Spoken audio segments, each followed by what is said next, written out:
once set up this wonderful platform, he's often been saying, walk with me and you would never have a dull moment. And that's what we've been having. So we've been collaborating now and then in several of the activities that have been going on. And I've been having fun.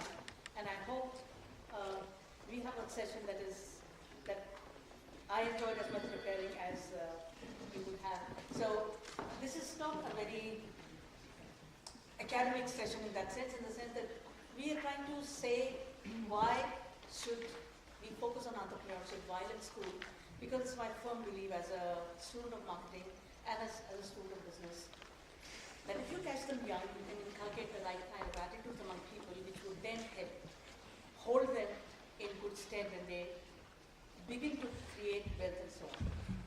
An additional thing is that some of the social economic attitudes that we as Indians and Asians have in terms of conformity, risk aversion and so on are not very conducive to entrepreneurial behavior. So let's look at some of these things as we go ahead. So deliberately put a small plant in the hands of capable people like school educators, how to begin to nurture entrepreneurship while at school.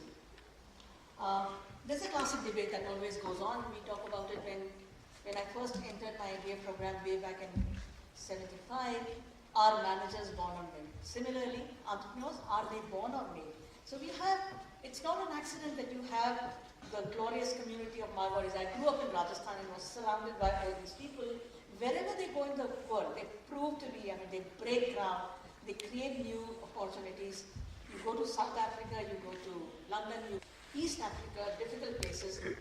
Marwaris own the biggest, the most profitable, low-cost enterprises that over a period of time become very, very successful. So it isn't an accident that you have Lakshmi Mittals and Birlas and so on, and now communities owning enterprises all over the world. So are entrepreneurs only made? So are there certain traits that people are born with, or that they are nurtured, or they are socialized in a certain way that give them certain traits? That's one school of thought. The other school of thought, on the other hand, is can entrepreneurs be created? Can you actually do something to develop those traits in people that can result in entrepreneurship? And again, a question that's always asked, and when you are investing in people's education, when you are trying to develop curricula differently to create, is entrepreneurship really desirable? Why is it that we need to enhance supply of entrepreneurs? There are very, very strong economic and cultural reasons. One is that Professor Pant was talking about, we are creating armies of graduates, large percentages of them are unemployed. So at one end you have employers who are looking for people and people are not available. On the other hand, you have armies of people who cannot find jobs after putting in 16 or 18 years of education and, better part of their youth confined to colleges after, boring lecture after boring lecture. So when you do invest in entrepreneurship, you are actually creating job creators rather than job seekers. Each entrepreneur would create an economic opportunity when you would employ other people. So it's a different model of economic growth. It's also an avenue of wealth creation. It's not, again, an accident that economies which have got higher percentage of entrepreneurial behavior displayed or in application have got higher rates of economic growth. So there's a profound relationship between economic development and entrepreneurial activity. Entrepreneurship results in wealth creation. Therefore, the economic growth rates and prospects go up when there are larger number of entrepreneurs in an economy. Innovations happen, and the capacity to be innovative is spread widely across the population. But in order to commercialize that innovation and bring it to fruition, you need an entrepreneur. So if there are ideas, unless they are converted into a social good, it does not really help anyone. So entrepreneurship results in commercialization of innovation, therefore is a very, very desirable phenomenon. And the last thing is that if there are entrepreneurs bubbling with ideas, creating enterprises, creating commercially viable products and services, there is always in an economy a spirit of competition and vitalization. It's not a dull, static kind of an economic system. You have newer ideas coming in, older ideas getting replaced, and therefore it's a cycle of what is called, I would really call it a disruptive innovation, but whenever there are newer ideas coming in to replace, there is a spirit of vitalization that is always alive. So again, a sort of a desirable, we go back to our debate and entrepreneurs we created. There are a number of studies which sort of underline this research, but in our own backyard, we have the Entrepreneurship Development Institute of India. They heralded a study way back in the 70s, and Dalton McGregor, who's a major researcher in the area of entrepreneurship, came to India, worked for 4 years, and they tried to find out what were the competencies that were able to distinguish between successful and non-successful entrepreneurs. And is it possible through a process of training and development to create those competencies among people? So the concept of entrepreneurial competencies was identified, a total of 13 competencies in the Asian context, and they didn't confine the study only to India. It was a total South Asian study, went on for perfectly documented and has been replicated in a number of contexts. So entrepreneurial competency, a competency was defined as a set of inner traits of people, or inner traits enables a person to give a superior performance in a particular job context or a business context. It's a combination of motives, traits, skills, and a body of knowledge. So they were able to define 13 competencies. We'll be talking about them in a moment. And therefore, if you have identified these competencies, they were also able to demonstrate that in a training setting, it is possible to develop these competencies and test them over a period of time through a process of monitoring and evaluation. You can keep on testing and finding out whether training was capable of creating those learning outcomes where these traits can be developed. They were also able to prove that the younger you start, the better it would be. So what are these entrepreneurial competencies? Let's take a look. These are the competencies. They're all there. Initiative and creativity. An entrepreneur is a person who sees and acts on opportunities. I mean, people like you and me may be part of the same environment, but somebody who's been trained or somebody who has those traits would be able to identify an opportunity there and would act upon it. Persistence doesn't take no for an answer, doesn't let failure doctrine. Information seeking behavior, concern for high quality of work, persuasion, systematic planning, problem solving, and abounding self-confidence, which comes from the knowledge that I can do it. I will make it happen. Assertiveness, being able to take others along and so on, and use of influence strategies because you are free to work it.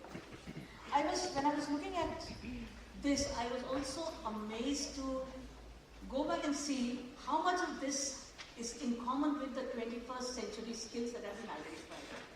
You would all agree with me that we live in a world significantly different from the world that we were born in. And the younger people would still face, the changes would continue. So in order to survive in the 21st century, a set of competencies have been identified which have been called 21st century skills. Just see the number of skills that match the entrepreneurial competency list, which means in the coming days, in order to survive, most young people would need to have some of these strategies or some of these skills, which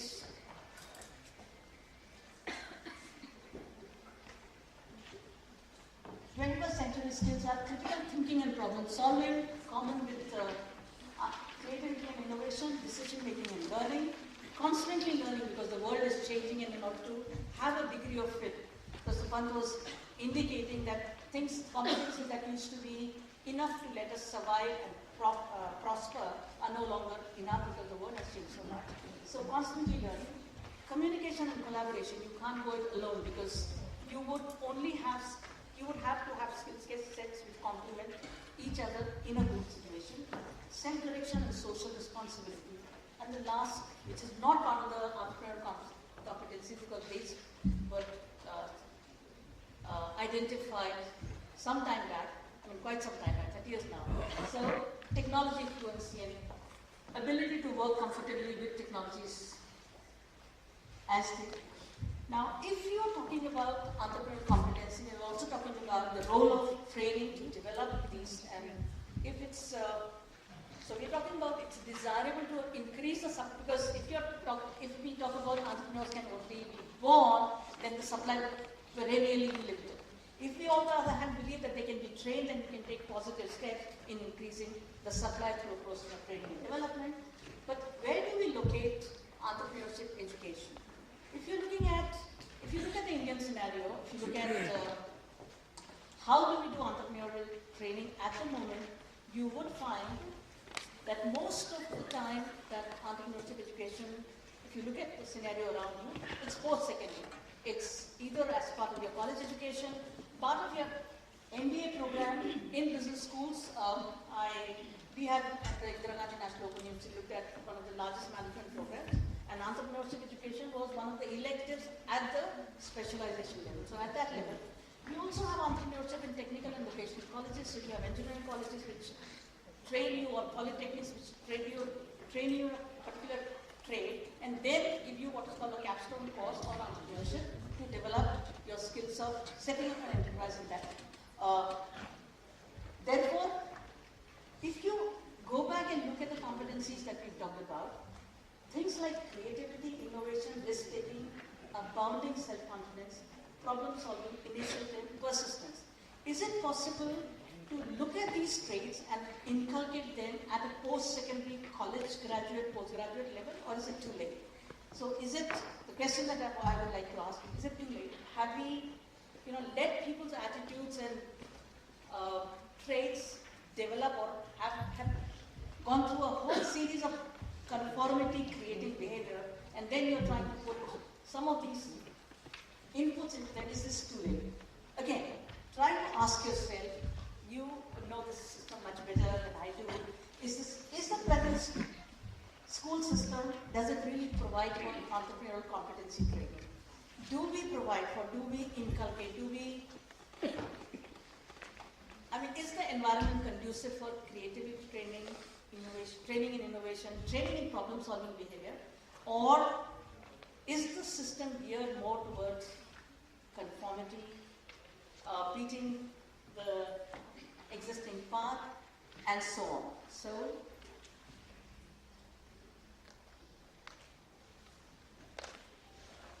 So when you're trying to locate entrepreneurship education, attitudes and cultural reference take place at a very, very early stage. Education can and should play a major role in developing these competencies. Therefore, it is imperative, it's absolutely necessary, critical that awareness of these entrepreneurial traits or initiatives should be begun as early as possible, because that is where you're talking about attitude formation. We should, as school educators and participants in the learning process, try to sow seeds of initiative, creativity training, and self-confidence as early as possible, rather than leaving it late to post-secondary education. Therefore, if you try to inculcate some of these things, it is important to understand and inculcate competencies. So you may not look at a whole list of 13 competencies, but you must identify some of the critical ones in terms of taking initiative, enabling people's problem-solving skills, enabling a free run of creativity, understanding innovation, enabling people to think of everyday problem situation and allowing them to put creative solutions there, thereby enabling them to. And this is not, there are a whole lot of creativity workshops that go on. How do we enable out-of-the-box thinking and so on? But please remember, as a child, when the child is young, he's totally unaware of risk, unaware of uncertainty and so on. It's only through growing up processes and through what is called the kind of conformity behavior that we inculcate within the school systems. This is the time you will get up, this is the time you will study English, now you do maths, now you do drawing and so on. And this is the only way you will go, this is the only correct answer to this particular problem. This problem can only be solved in this way and so on. So are we creating what is called creative application, or are we curbing it? So if we absolutely understand some of these competencies and try to create situations, can we therefore create a situation where a child is more attuned towards entrepreneurial behavior rather than otherwise. So once you understand that, how do we try to integrate them as a modular developmental paradigm stage-wise? Certain things can start very early and go on continuing. For example, creativity, innovativeness, self-confidence, and so on. Others can follow later. For example, problem-solving behavior, where you bring in situations either through simulation or bringing in at a role play and enabling problem-solving could become a slightly later stage, maybe 10 to 12 years, and so on. And then look at developing attitudes that are conducive to entrepreneurial behavior. I'll just talk about them in the context of a study that was done by Richmond and Palmer on comparative management styles. Quote by Albert Einstein, it's a supreme duty of a teacher to sort of inculcate creative behavior and the joy of learning. So, okay, let's talk about what is the rest of the world doing. I have not brought in too many examples, just some from the European Union and some from the US. In 2006, the European Union identified that if they have to grow, if they have to grow as a common market, they have to look at entrepreneurship education, they have to inculcate that across school curriculum, the earlier the better, and have what is called a strategic plan to incorporate entrepreneurship education within school. So that was a 2006 recommendation. So the first thing that is of interest here is promote the incorporation of creativity and innovation at all levels, starting with school. The second thing which goes side by side is, if you are planning to inculcate that at school, and that is where I'm sure Santosh will be talking about this, is that teachers by themselves do not automatically become teachers of creativity, teachers of innovation. Therefore, if you to bring in those aspects within the school, you need to prepare teachers to handle some of those, and then encourage the development of a learning culture across the systems. This is the format, therefore, that was followed. Stage 1, Stage 2, Stage 3. This is the paradigm, this is the whole scheme that was developed, where the basics is you try to understand the basic skills that are associated with entrepreneurship, identify career options, let youngsters understand very, very clearly that they can either work for others or they can work for themselves. They can create their own enterprises and take control of their own lives and get others to sort of create jobs for others. The other option is you can become, if you want, you can become a cog in the wheel or become part of the system and seek a job somewhere. So let them understand that these are options that you have to choose, and you can create those dreams for yourself right now. The second stage, which is class 4, 5, and so on, discover entrepreneurial competencies, get them to familiarize with some of these behavioral traits, and also get them to understand when employers employ people, when you would employ people, what are the problems. So a sort of understanding of both sides. So you're not only a seeker, you may be a creator of employment.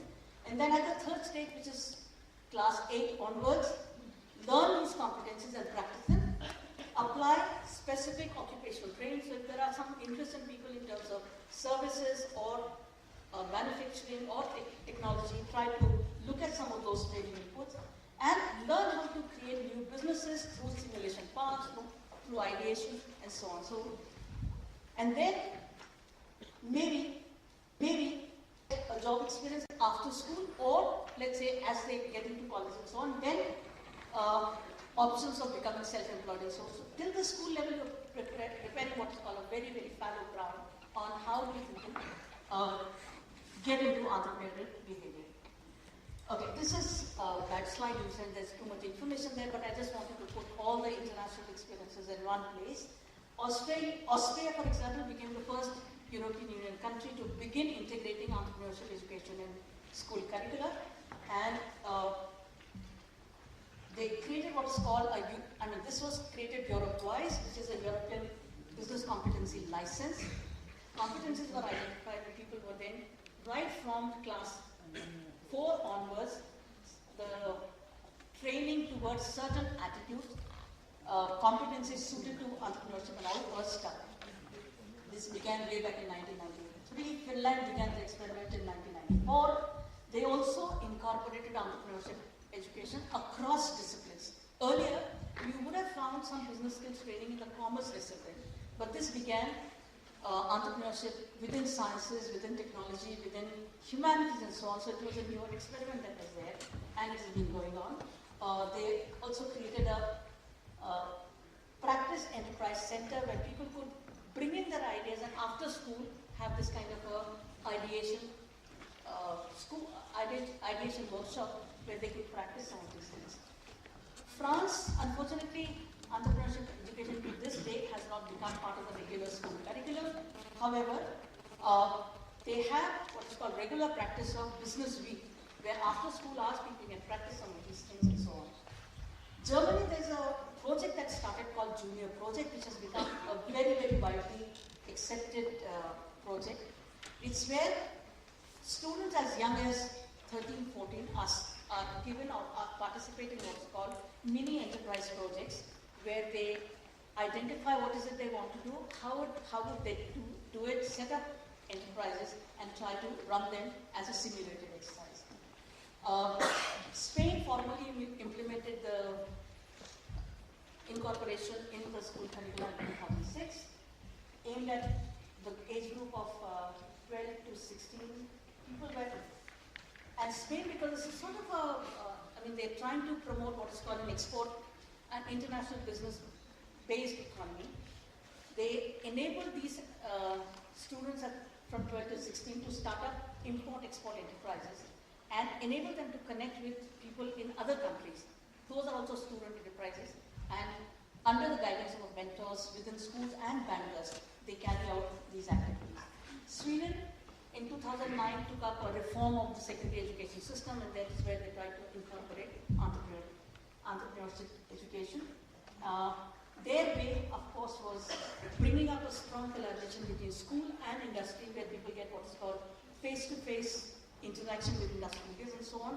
They are actually given actual problems within the industry to school groups to solve, and therefore sort of feel part of the problem solving.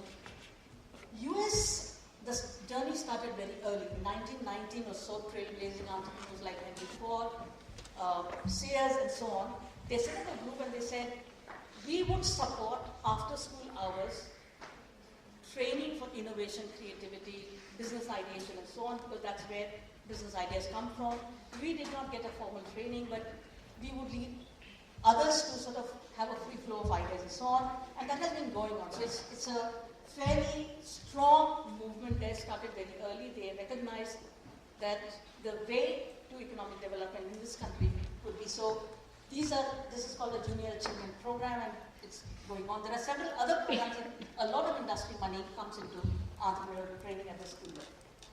In Asia, practices vary very, very widely. We're talking about South Korea and other economies which have become more oriented towards entrepreneurial education. Singapore, Thailand have already initiated school-based entrepreneurship, but most of the cases they are either, if you look at some of the other countries, mostly in South Asia, these continue to be confined to the commerce program and a small project or whatever. Strong entrepreneurial education is not very common in Asia. Okay. How do we put entrepreneurship programs in action in school? What do we need to do? So if you go back to that figure I had where we're talking about basic training, secondary level and so on, let's look at some of those things. The basics is like trying to lay the foundation of entrepreneurial education in schools. Let's start early and then continue some of these initiatives. But the first thing that we have to start looking at and understanding, and I'm talking in the cultural context of India and South Asia, where we need to understand the socio-cultural barriers to entrepreneurship. What is it in our training, in our socialization that is anti-entrepreneurship? The words that we commonly associate with entrepreneurship are risk-taking behavior, innovation, creativity, initiative, and so on. There's a study that was done by Richmond and Farmer way back in 1970s, which they have come out with different versions of that study over and over again. This was a study on comparative management styles. What they did was they looked at whole societies and they tried to rank them on the basis of attitude. Attitude towards work, attitude towards manual labor, attitude towards risk-taking, attitude towards wealth creation, and so on. If you look at our own culture, I mean, India, South Asia, and so on, attitudes to risk-taking, we, over a period of time, because of historical reasons, have become pretty risk-averse in this society. I'm not talking about the general new breed of entrepreneurs and so on, but we try to play it safe because we've lived in economic times which have not been very kind to people and so on. So generally, people try to prepare their children to take safe occupational choices and so on. Entrepreneurship is something of renegade behavior in terms of normal education system that you would like to take your child to an engineering degree or a management degree or whatever, but get him to work into a safe enterprise where you can get a nice salary or everything. Don't worry about, do you know the kind of hustles you would have if you want to set up an industry or a service enterprise? You will do it. So, attitudes of risk and risk aversion, we identify that there is a problem. And let's be very frank, as parents, what is it that you want your children to do?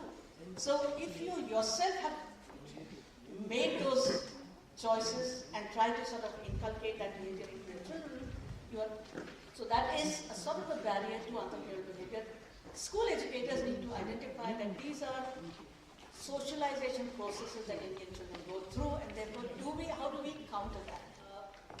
Partly because of the Varnashram Vyavastha or whatever, manual work especially, creating something with your own hands is again something that is not very highly regarded in social hierarchy. So those are attitudes that need to change. Children, especially going to public schools and so on, do not really value creating things, working with their own hands, hard manual labor is something that is not very, very high in their list of priorities. So those attitudes need to be worked upon, and that can only be done at the school level.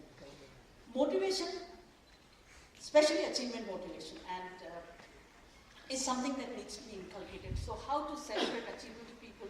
Achievement in terms of a personal activity, in terms of a group activities, are things that we do.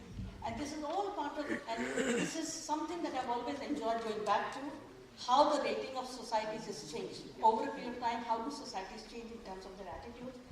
Very voluminous study, but since they have gone back to it again and again, it's always been very, very evident. The third thing that, first you understand the barriers, and then you look at some of the ways of creating life skills. This is at the basic level. I'll go back and say creativity, innovation, confidence, and initiative are the most important. Negotiation skills, persuasion, collaboration. These are part of the 21st century skills that we just looked at.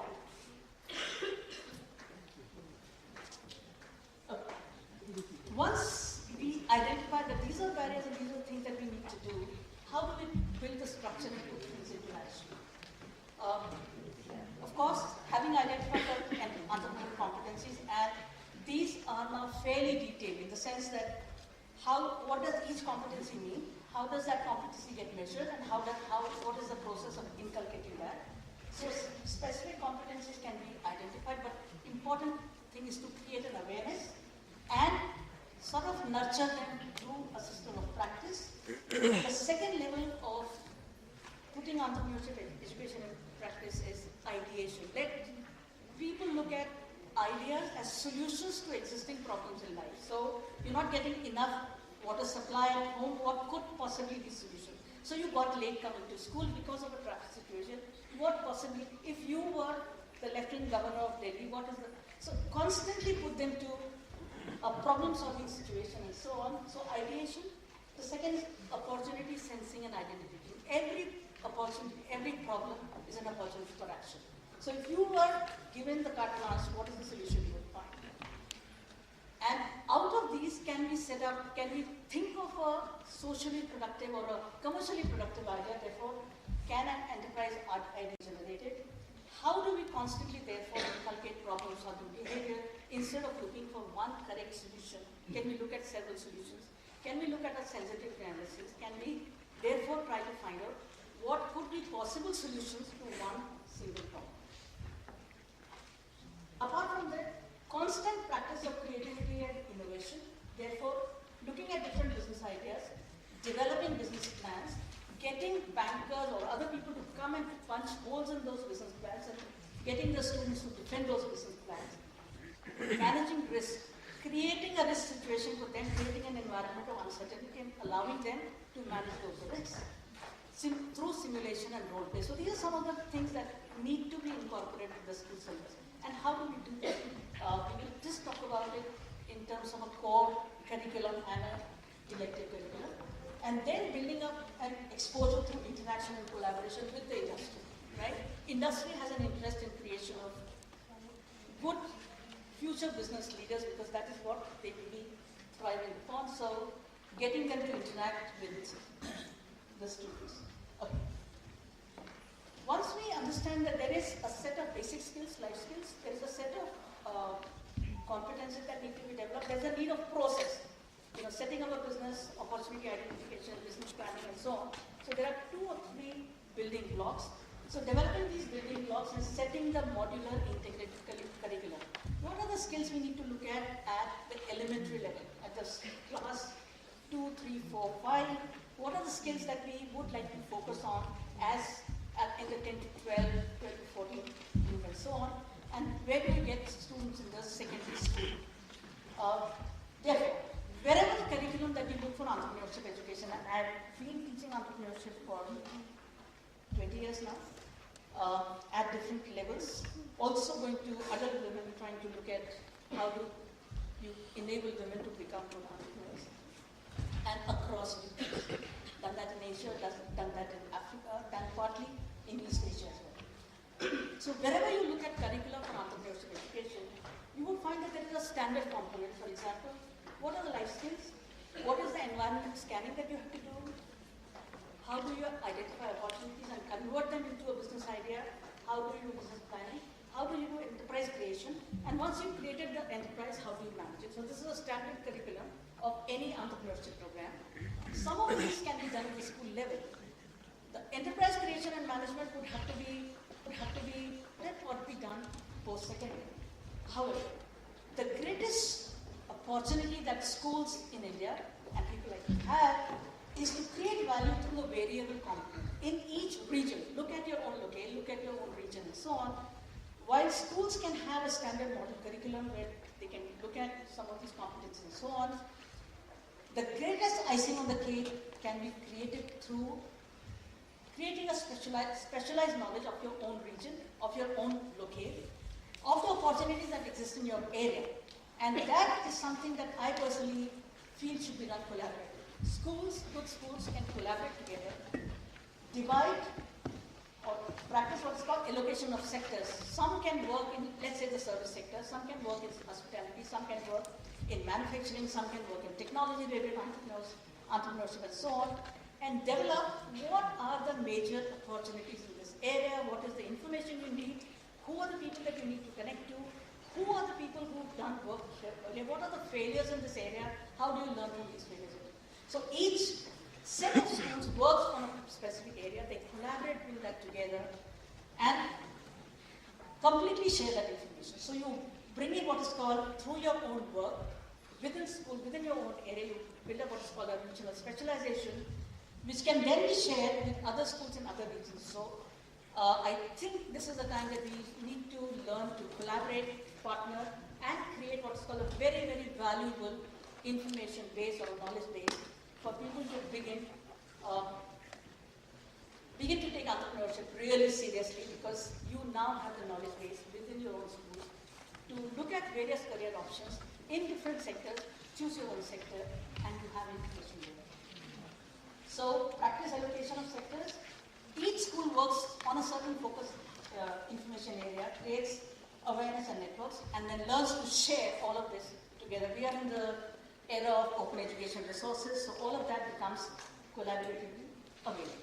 I'd just like to sum up by saying that if you look at history, If you look at our own entrepreneurs, it shows very clearly that formal qualification prerequisite for entrepreneurial success. And people who are school dropouts, you have to only look at Steve Jobs, you can look at Bill Gates and so on. And our own people where a formal qualification is not a guarantee of entrepreneurial success. People actually who started early, our own whole group of Barbary saints who started and created value for themselves and the world at large, did not really have formal entrepreneurial qualifications. But research also shows competencies are strongly correlated with successful entrepreneurs. And these can be used to distinguish between successful people and not so successful people. What is more important is that these entrepreneurial competencies can be developed through a process of training and development, and the earlier you start, the better. School education offers the greatest opportunity of developing and nurturing these competencies, required attitudes. There is an attitudinal component to entrepreneurial behavior and life skills. The time of action is on us right now. We need to do these things, and you need not wait for a formal curriculum to be designed. Each on your own school, you could start an ideation workshop right away. As a weekend activity, inculcate it part of your socially productive work, whatever, but don't let grass grow under your feet on this, please. And I would like to end with a quote of my favorite management guru, Peter Drucker, who says the best way to predict the future is to create it yourself. You all have it in our hands. Let's do it.